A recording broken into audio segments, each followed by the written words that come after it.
robohnya surau kami karya Anafis yang berjudul Anak Kebanggaan. Semenjak Indramayu berangkat ke Jakarta, Ompi bertambah yakin bahwa setahun demi setahun segala cita-citanya tercapai pasti. Dan benarlah, ternyata setiap semester Indra Budiman mengirim rapor sekolahnya dengan angka-angka yang baik sekali. Dan setiap tahun ia naik kelas, hanya dalam tempo 2 tahun, Indra Budiman menamatkan pelajarannya di SMA, seraya mengantungi ijazah yang berangka baik. Ketika Ompi membaca surat anaknya yang memberitakan kemajuannya itu, air mata Ompi berlinang kegembiraan. Anakku, katanya pada diri sendiri. Aku bangga anakku, baik kau jadi dokter, karena orang lebih banyak memerlukanmu. Dengan begitu kau disegani orang. Oh, perkara uang. Mengapa 3.000, 5.000 kan ku kirim anakku? Mengapa tidak? Dan semenjak itu, Ompi kurang punya kesabaran oleh kelambatan jalan hari. Seperti calon pengantin yang sedang menunggu hari perkawinan. Tapi semua orang tahu bahwa tidak menjadi rahasia lagi bahwa cita-cita Ompi hanyalah akan menjadi mimpi semata. Namun, orang harus bagaimana mengatakannya kalau orang tua itu tak hendak percaya. Malah ia memaki dan menuduh semua orang iri hati akan kemajuan yang dicapai anaknya. Dan segera ia mengirim uang lebih banyak tanpa memikirkan segala akibatnya. Dan itu hanya semata untuk menantang omongan yang membusukkan nama baik anaknya. Sekarang kau diomongi orang-orang yang busuk mulut anakku. Tapi ayah mengerti kalau mereka memfitnahmu itu karena mereka iri pada hidupmu yang lentera. Cepat-cepatlah kau jadi dokter, biar kita sumpal mulut mereka yang jahat itu. Tulisnya dalam sepucuk surat.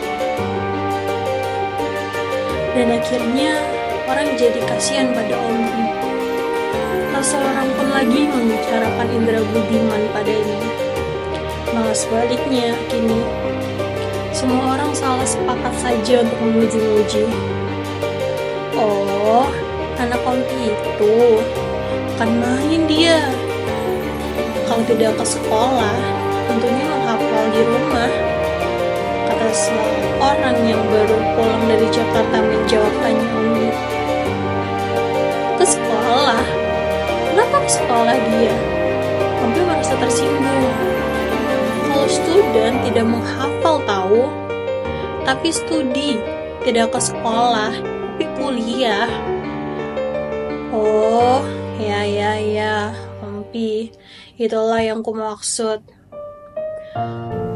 Aku sudah kira Indra Budiman anakku anak baik. Ya pasti berhasil. Aku bangga sekali. Kau datanglah ke rumahku makan siang. Aku potong ayam.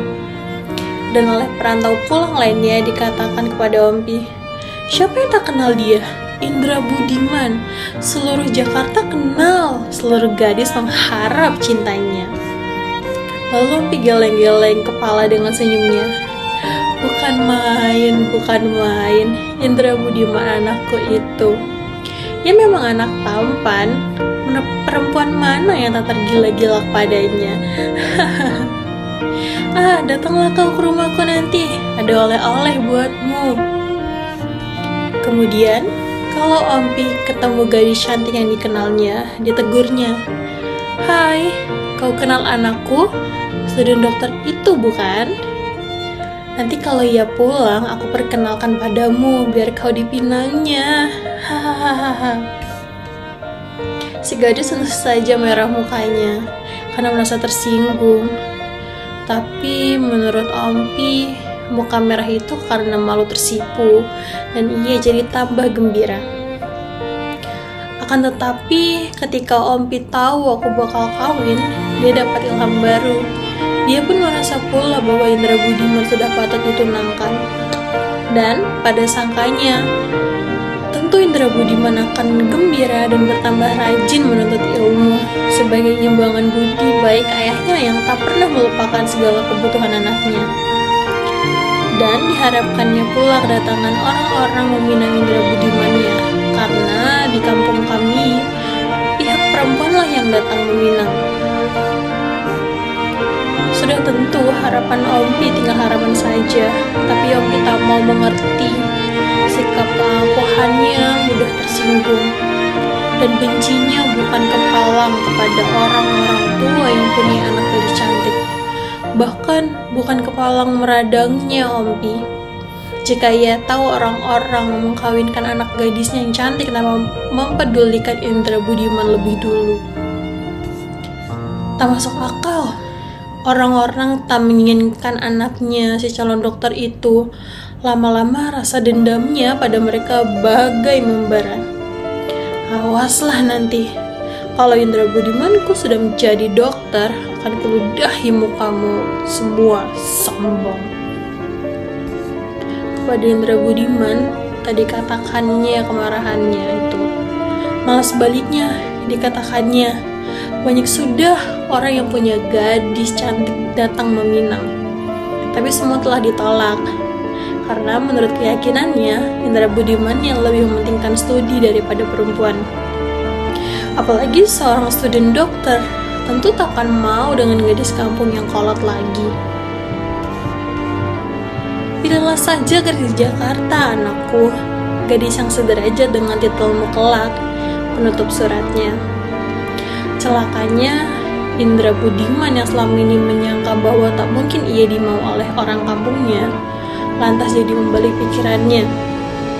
Dia jadi sungguh percaya bahwa sudah banyak orang yang datang melamarnya. Tak teringat olehnya bahwa bohongnya kepada ayahnya selama ini sudah diketahui oleh orang kampungnya. Lupa ia bahwa semua mata orang kampungnya yang tinggal di Jakarta selalu saja mencermin hidupnya yang bejat. Sejak itu, berubahlah letak panggung sandiwara. Jika dulu si anak yang berbohong, si ayah yang percaya, maka kini si ayah yang menipu, si anak yang percaya. Lalu si anak mengharapkan kepada ayahnya supaya dikirim foto-foto gadis yang dicalonkan.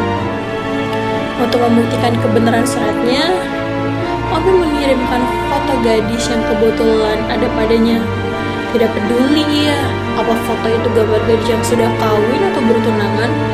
Bahkan juga tidak peduli ia apa gadis itu sudah meninggal. Ia kirim terus dengan harapan semoga anaknya tidak berkenan. Dan alangkah gembiranya Ompi, andai kata tidak ada sebuah foto pun dari foto-foto itu yang berkenan di hati anaknya. Di samping itu, ia juga sadar juga bahwa kepalsuan sandiwaranya sudah tentu akan berakhir juga pada suatu masa.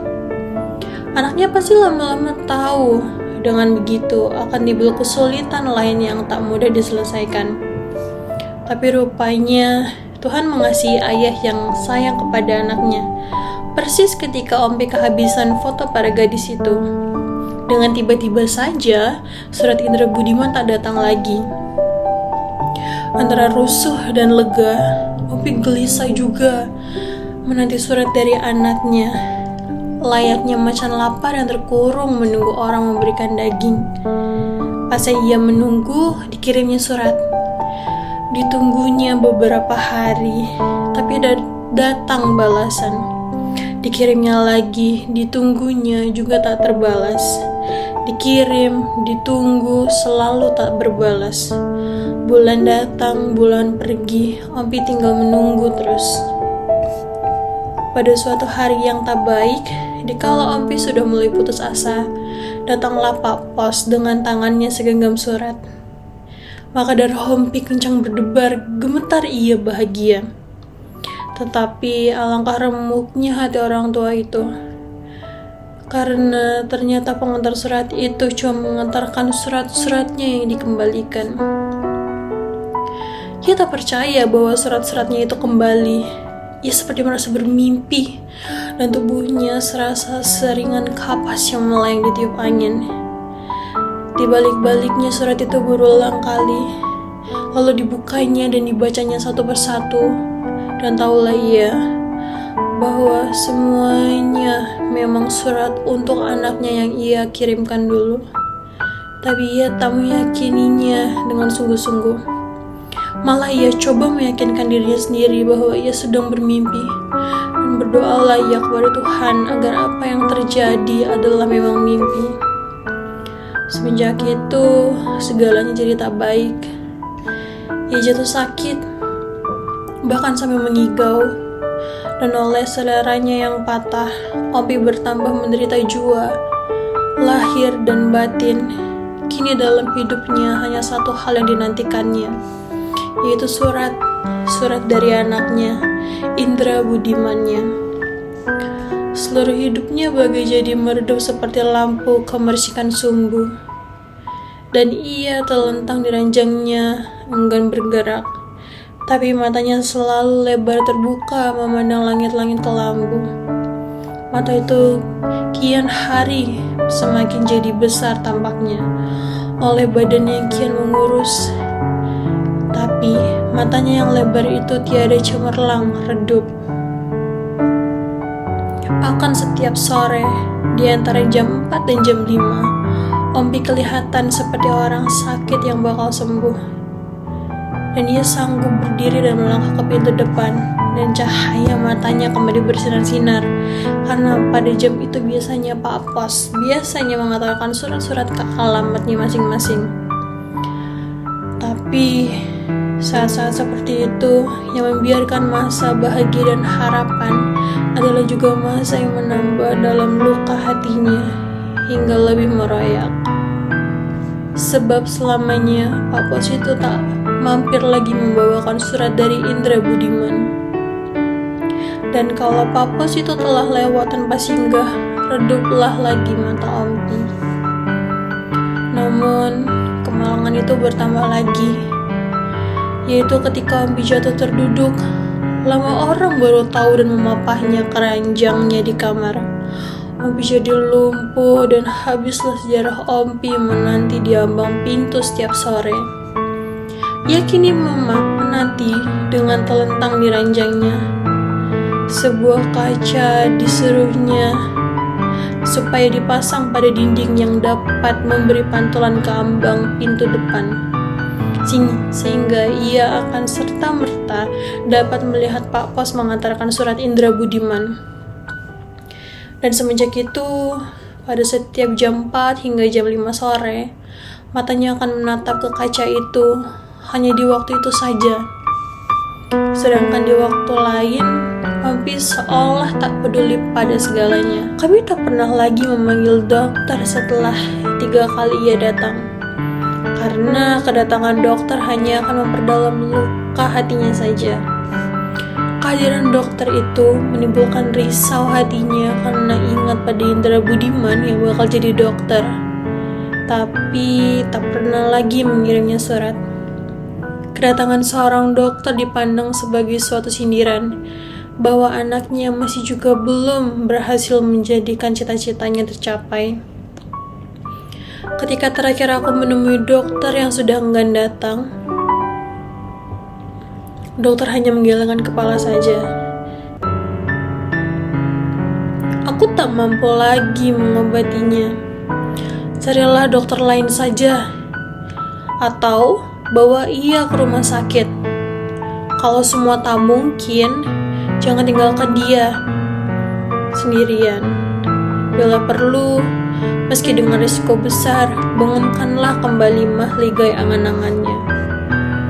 Semenjak itu, berganti-ganti orang aku menyediakan diriku selalu dekat Ompi. Aku sadar bahwa tiada harapan lagi buatnya hidup lebih lama. Itulah sebabnya tak ku sampaikan kepadanya bahwa hari perkawinanku sudah berlangsung, karena aku takut berita itu akan menambah dalam penderitaannya. Di samping itu, secara samar-samar aku elus terus harapannya yang indah bila Indra Budiman kembali.